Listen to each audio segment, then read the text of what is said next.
খুবই হাসি খুশি এবং যাবে মানস সরোবর ও এখানকার তহবিলে সবাই যারা ক্লোজ সবাইকে বলেছিল যে আমরা এই যাচ্ছি এবং ফিজিক্যাল ট্রেনিং হাঁটা চলা এইসব করছিল। আমরাও তো খুব ওর দেখে দেখলো যে স্ট্যামিনা দেখে আমরা বললাম বাপ রে বাপ আপনি যাবেন কবে, 1 মাস আগে থেকে বলো দাদা এইরকম না এনার্জি থাকলো অনেক কিছু সবসময় হাসি খুশি থাকতো। এখন ও গেল, আমি সোমবারে ফোন করেছিলাম কিন্তু ফোনটা বেজে গেলো, যাই হোক তখন বর্ডারে কোথাও ছিল হয়তো। তারপর আর যোগাযোগ করতে সেদিন সেন্সাসের লোক এসেছিলো সেই জন্য আরও করেছিল যাতে উনি ওর আপডেটটা দিয়ে দিতে পারে ফোনেই। তারপর তো আজকে শুনে আমি তো একদম পুরো মর্মা। কি শুনলেন আজকে? আজকে শুনলাম যে ওনার সাথে কোনো যোগাযোগ নেই, এরকম একটা তহবন থেকে 2 জন মিসিং নেপালে। এখন উনি যে চলে যায় ট্যুরিস্টের আন্ডারে গেছিলেন ওনার তত্ত্বাবধানে, তো উনি যে নেপাল হয়ে যাবেন সেটা অতটা আমি ডিটেলস জানতাম না। হ্যাঁ, মানস সরোবর যাচ্ছেন এইটাই জানতাম।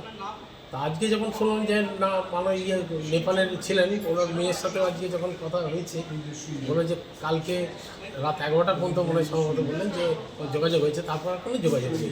তা এখন এই মুহূর্তে যে মানুষের উদ্বেগ সেই হিসাবে আমরা প্রতিবেশী হিসেবে আমাদের তো আরও বেশি এবং খুবই ক্লোজ, আমাদের এখানে সোসাইটির মধ্যে খুব ভীষণভাবে অ্যাক্টিভ ছিলেন। আপনারা কি খুব উদ্বেগে আছেন? খুবই উদ্বেগের আছি, আমরা তো চিন্তাই করতে পারছি না ওর মতো মানুষ। আমরা আশা করব যে সুস্থ সবল হিসাবে মানুষ সশরীরে এখানে ফিরে আসবে, এই কামনা আমাদের সকলের তরফ থেকে তহবনবাসীর তরফ থেকে আমাদের থাকবে।